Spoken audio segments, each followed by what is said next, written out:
Hello everyone, this is Faisal Faki. Today I will present an article which is related to our today's topic, evapotranspiration.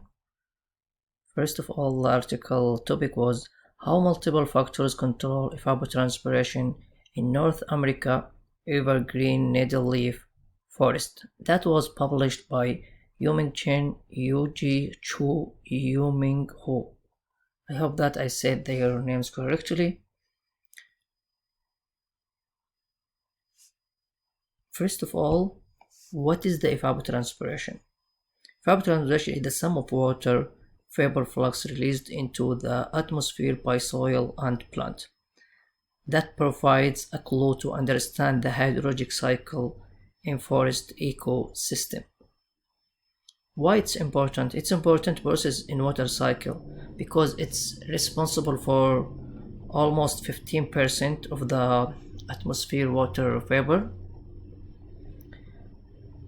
Why should we identify the dominant factors that will give us accurately estimating of evapotranspiration?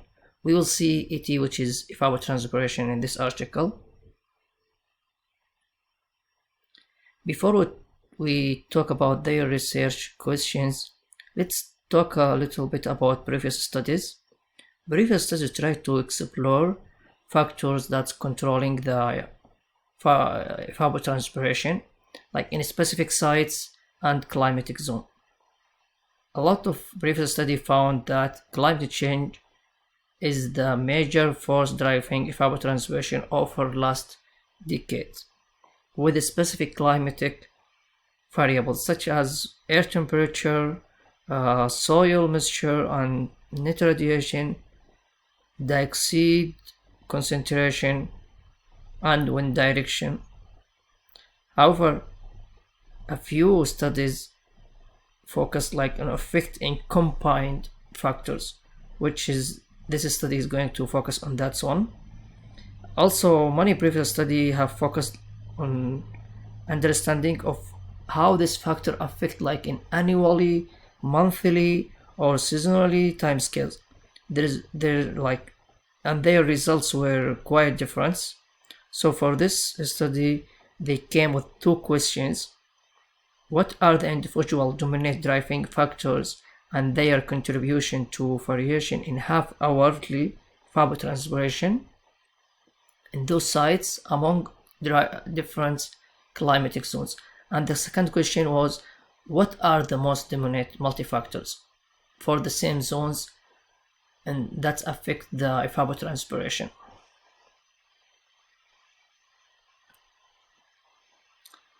The study site and the study data. Can we see the map here? That's the North America continuous eco-flux observation of 21 evergreen needle-leaf forest sites was collected from Flux database that provide a lot of information and sites and longest data record.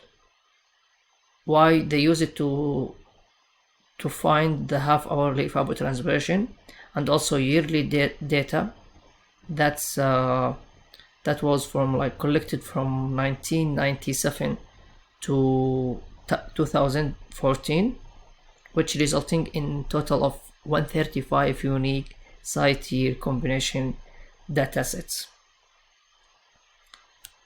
Here we can see these sites vary in latitude from 38 north to 66 north and longitude from 74 west to 122 west.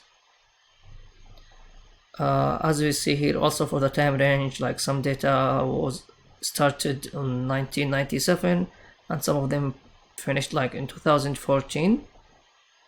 Here also we can see the sample size. And also for the quality control, statistical and physical constraints were used. For the statisticals, they detect outliers that exceed 5 standard deviation, and for the physical, they detect the data during bad periods, such as that's caused by rainfall. After that quality control, they came with more than 2 million half-hour records for 21 variables. Here we can see the different climatic zones that in North America. We have the subarctic, we have the warm summer continental and Mediterranean climatic zones. Here we can see the distribution of the 21 evergreen sites across the North America. We can see like we have 4 of warm summer continental sites, we have 7 of Mediterranean sites, and the rest were subarctic sites. Here are the 21 factors that was recorded and used for this study. You can see there's like the soil water content, we have the air temperature, we have the soil temperature, we have wind speed. So for their research, the method that they used the fuzzy rough set algorithm with binary shuffled frag leaping, which is BSFL-FRSA, and it's chosen to because of like it's capable of counting interactive effects of either individual and combination factor on evapotranspiration. So to evaluate this method, they use the back propagation because of its power to highly fit nonlinear relations between driving factors and water flux. Here you can see the procedures of selection dominant factors. It has like 3 steps. First of all, the factor selection, then the validation by using the BP, and then the analysis to check for their results.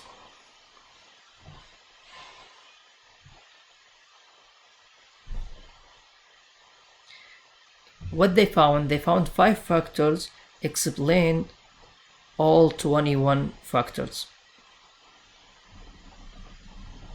So what that mean?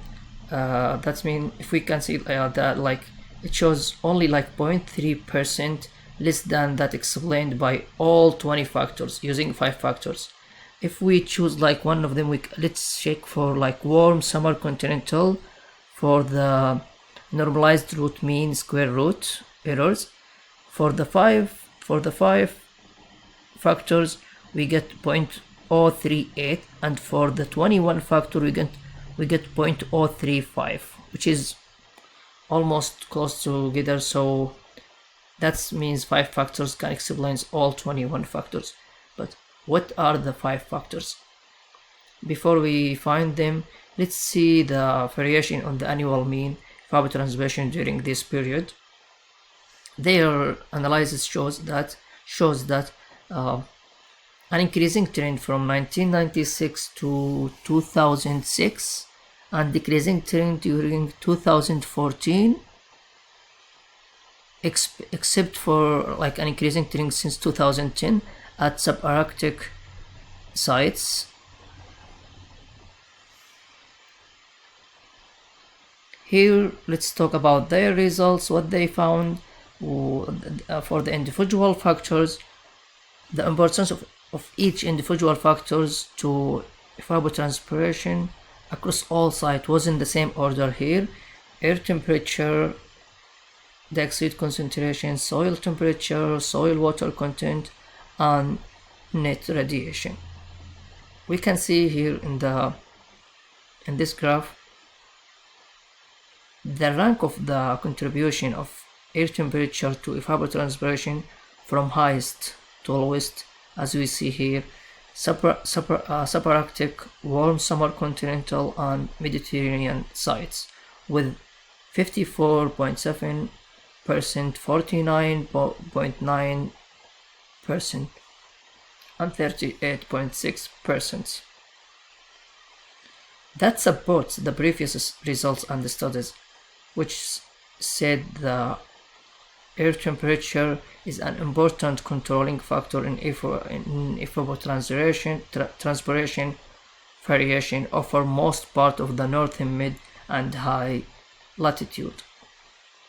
So the second one is the dioxide concentration, which made 35.5% at Mediterranean sites and 46.5% at warm summer and almost 27% at subarctic sites.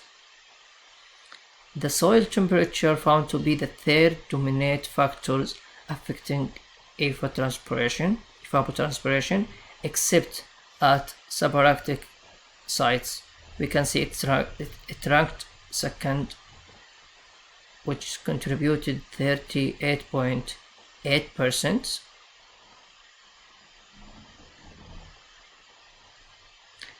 So high dioxide concentration result in decrease in stomatal conducting, leading to less water losses from leaves to the atmosphere. Also, rising the dioxide concentration can enhance vegetation growth, which will be increase the leaf area index. The fourth factors was the soil water content for variation in evapotranspiration, and also followed by the net radiation. Net radiation usually considers as the source of energy and necessary element in the evapotranspiration mechanism. Here are the multi-factor combinations that affect the evapotranspiration. The contribution of multi-factors combination of evapotranspiration can be different from the individual factors. And to identify the combination of multi-factors, they used all 21 factors and calculated for each climatic zone. As we see here, for all two factors combination, the combination of air temperature and dioxide concentration was evaluated to make the greatest contribution to evapotranspiration at all zones. As you see here, in subarctic it was 68.4%, and at the warm summer continental it was 73.7% and 70.1% at Mediterranean sites.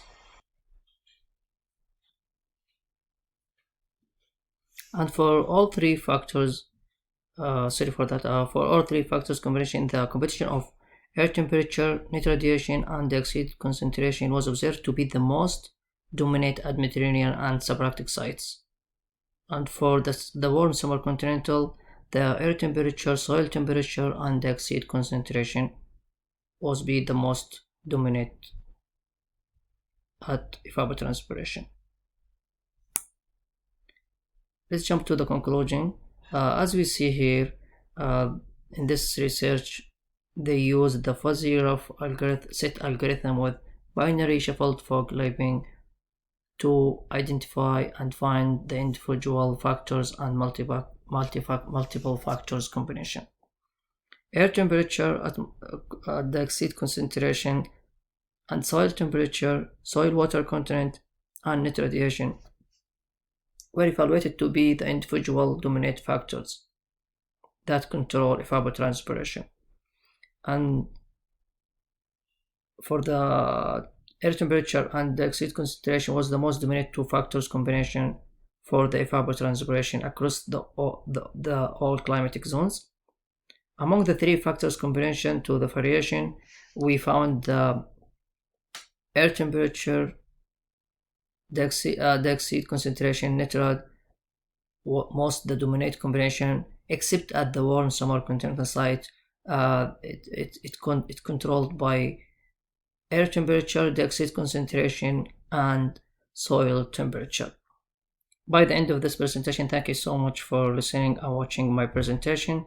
If you have any question, you can just type it down and let's talk about this article. Thank you so much again.